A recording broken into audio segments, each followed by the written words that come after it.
Everyone, hope your day is going well. We are back with another reaction. We're going to check out another video on the Trackstar YouTube channel.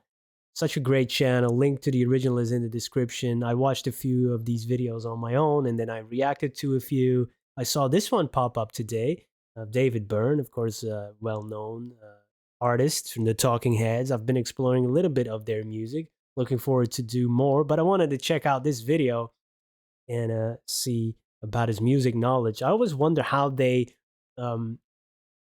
go about finding songs for different people, right? Because they probably, try to cater them a little bit to their taste or think of the songs that they might appreciate or, they get a kick out of and stuff. I always like that process of how do you go about selecting songs. I don't know if they ever made a video about that. That would be interesting to watch. All right, let's go. Testing 1, 2, 3.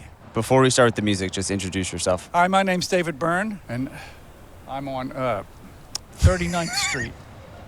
One of the finest streets in New York City. Yes, it doesn't get more Midtown than this. So I'm going to play you some songs. You just need to tell me who the artist is. All right, I don't need to tell you the exact song. No. Here we go. A little. Is she going to park? Yeah, there's going to be some parallel parking instruction. Yes, you're doing really good there. Oh, you have a lot of room there. Yeah. Okay. That's perfect. That is perfect. Nice. That's an applause. Oh, it's James Brown. Oh. Yes. Tell me about James Brown. Even if you don't know the song, you instantly, that's such a recognizable voice. Oh, it's James Brown. Yes. That Tell me about music James too, Brown. though. Ooh. First time I heard James Brown, I'd never heard music like it. I didn't understand. I thought, how does that music work? It's Right. not like strum a guitar. It's as I think James Brown himself said, every instrument is a percussion instrument, and they all fit together like a really like a puzzle piece. Yeah. Wow. It's just an amazing thing. I've seen him He live. said that? That's amazing because sometimes I feel that way during music reactions that oh, now it feels percussive even if it's not a percussion instrument. Oh, that's wild. They make it sound, I have that exact same reaction like David said. How is this music? How do they do it, right? For me, with all genres, for David, now less so probably because he's very experienced. But at the time when you first hear stuff like that, it's like, whoa, what is this? That's an amazing feeling. 5 years ago, unbelievable. Did you learn anything from him in terms of performance? Oh, the splits? Yes. No. God bless. I can't do that. He's very energetic on stage. Yeah, let's do another song. Okay, Amazing. I'm ready. Both of them. Oh, this sounds like Stooges. Yes. Is it? Wow. Yeah. Look out now, because I'm using technology, as we do these days. Yes. I have to. What about the explore Stooges? I music of the loved Stooges. their records. They seem simple, but do what they Mixed do and by do it David right Bowie. is not. You might have missed this because my face is in the way. A lot of people have said that before. There was a little bit of text there saying that it was originally mixed by David Bowie. Easy. Yeah. Later on, I read articles in magazines or wherever about Iggy's performances. Yeah. And I thought, whoa, cover himself with peanut butter and dive into the audience and Cutting himself. yeah, cutting yourself. Oh, I really? understand when you really get going and you're playing music, you transform. You're going to get into another headspace. You're not yourself anymore Yeah. or whatever. You might feel like, I'm invincible. I can jump. They'll catch me. But he did it. So, yeah, it's like this incredible kind of visceral performance art mixed with these great songs. When did you become aware of the term punk rock? Heard about the term punk rock partly from like the Stooges, but also I think it was bands before that, like garage. Yeah. They were like called garage bands or garage rock or whatever. It sounded like a bunch of kids in the neighborhood learned a few chords and played something. Yeah, it was called punk rock, like the Clint Eastwood quote or whatever. You think you're going to be lucky punk? Oh yeah, classic. I just was just finished Billy Idol's book, Dancing with Myself, and he talked a little bit about the beginning of the punk era and stuff too. It's very interesting. Wild stories. Ask yourself one question. Do I feel lucky? Well, do you, punk? Did you identify with punk rock? I identified with the do-it-yourself attitude. You can express Right. yourself Yeah. with a minimal means. Yeah. That part of it I loved. It was about agency, giving everybody the possibility to be creative. Whiskey River, take my... Oh, it's Willie. I'm going to do a clever segue here. One of my I need to favorite get Willie into Nelson songs Willie is Nelson's music. Hello, Walls. How'd it go for you today? He's talking to the walls of his apartment, and he talks to the window. I need He to check talks out to, that song. you That know, is the genius. furniture and all this kind of stuff. On my record that's coming out, Yeah. I wrote a song called My Apartment is My Friend, where I also address my apartment, how my apartment kind of cradled me, made me feel safe. That's not the same sentiment that Willie's talking about. He's talking about, don't you miss her because she used to be here. Now Yeah. she's gone. But it was inspired by that Willie Nelson song. I saw Willie Nice last to night. know. He Oh my opened- God. He opened with that song. Oh, jeez. He seems like one of these people that will just forever be Yes. like his home is the stage. Where was it? Saratoga. Wow. Oh, okay. That's Yeah. a little far for me to bike to. Too many teardrops for one Oh, I know this song. I heard it. 96 Tears. Oh, question mark of the Mysterian. I think it's such Really? a fun song. I never knew who it was, but I've heard this before. I recognize the music from somewhere. 96 Tears. Okay, I need to keep that in mind. Need to refamiliarize myself. I used to play on the street with a guy who played accordion, and we definitely did a version. That's such a of good 90 accordion song. Yeah, we definitely did 96 Tears. This band, Question Mark of the Mysterians, was kind of like a Tex-Mex band. It's kind of like Doug Somm, Freddie Fender, which I didn't realize at first. You know, I just heard it isolated, and then I realized, oh, there's a world of songs that sound a little bit like this. Help me, I think I'm Gary falling. Mitchell. This is a hit for her, Joni right? Mitchell. Yeah. Joni Mitchell. Was she an influence? I'm That's old a enough that beautiful song. I heard a lot of her stuff when it came out, but it wasn't until decades later that I went back Yeah. and started listening to Blue, that record. Oh. The fact that she kind of opened up this world of personal transparency and talking about things that people could relate to, even though it was just her own experiences. I thought, this is unbelievable. It's an amazing album, right? I reacted to all songs on Blue. It's really, really, really fantastic. You already know, but I'm just discovering it, and it's yeah, definitely left a big impression. Sounds like Chic, but I'm not sure. It's like Ohio Yes. Players. Yes. Oh, pretty good. Tell me I about got it Oh, before the vocal oh. came Tell me in. about It didn't ring a bell until it said Roller Coaster, covered by the Red Hot Chili Peppers. Oh, for the Beavis and Butthead movie. Maybe it's only that version I'm familiar with. I don't know. The falsetto harmony sounded very familiar. Yes. Oh, pretty good. Tell me I about got it before the vocal came Tell me in. about both of them, Chic and Ohio Players. I want to know about when that music started coming out. Ohio Players. I assume they're from Ohio. What do you think? They're actually What do from you think? 39th Street. They started right They here. started right Yes. I just like the sound of Ohio. Known, yeah, for having like very sexy ladies on the cover. Yes, that helps sell. Fold out albums, so you got the whole lady.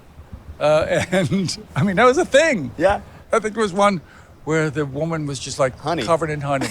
It's honey dripping. Yeah.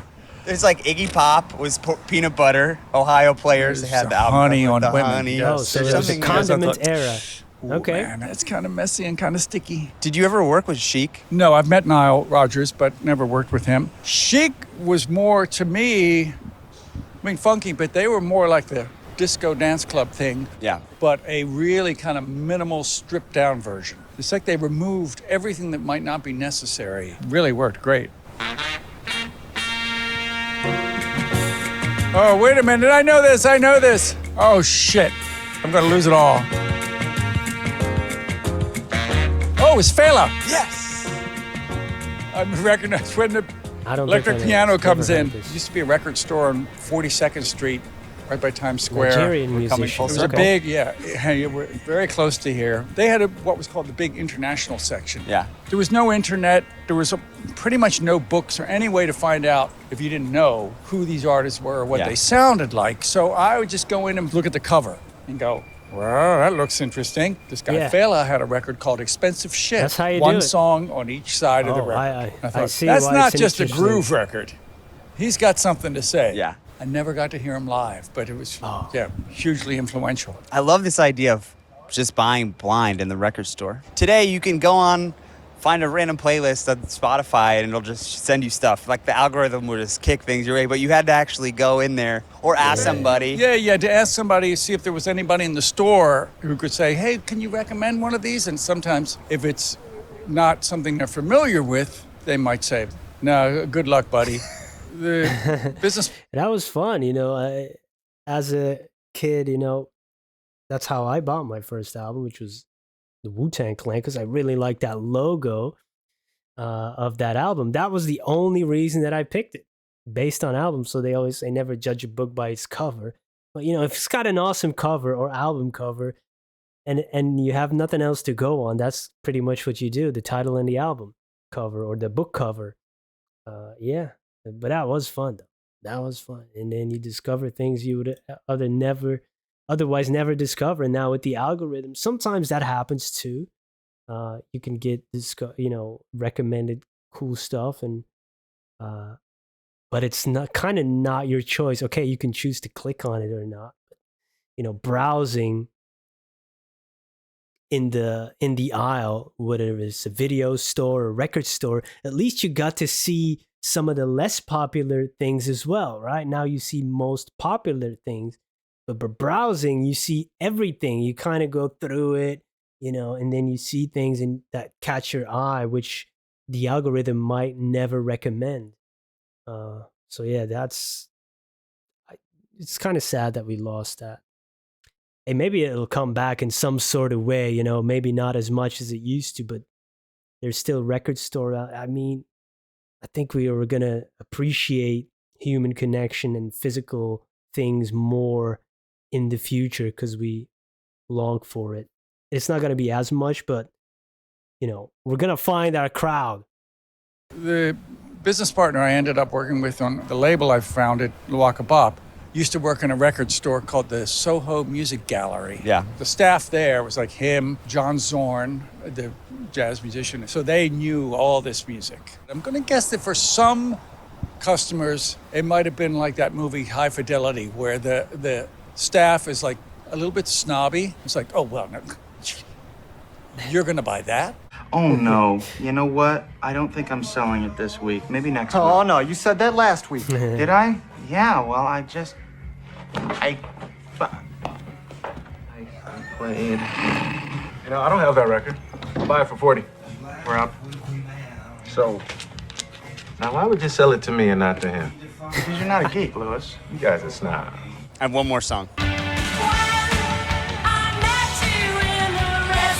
Blondie and Talking Heads and Ramones and all, we were all playing the same few clubs. CBGBs and other clubs. Blondie had hits almost right away. Yeah. In a certain way, it wasn't an accident. They were writing pop songs. Yeah. With an attitude. And they would write them in different genres. Yeah. They just loved pop music. So they'd write a reggae song, they'd write a kind of rap song, they'd write a kind of a electronic dance song, and they'd do, they'd jump from one thing to another, and they just loved that, which was beyond my capabilities at that time. When did you guys have your first hit? First song that really started getting radio play might have been Take Me to the River, which was our second record, and it was an Al Green song. I mean, we were doing okay playing clubs up I don't until know then. if In I heard fact, that we one. quit our day jobs, so we were doing all right. The year that song came out, Take Me to the River, I think there were like 3 or 4 versions. Brian Ferry had a version, and a band called Foghat had a version of the same song. It was great, but it was also frustrating that it wasn't our song. Yeah.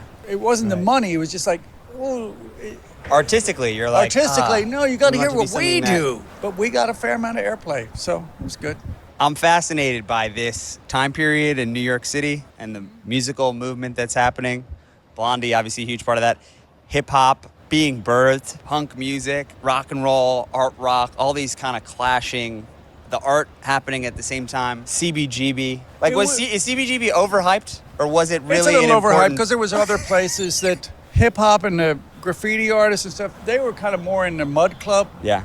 zone and some other places. Club 82, kind of around the corner in the East Village, had more of the kind of theatrical acts like Wayne County and Yeah.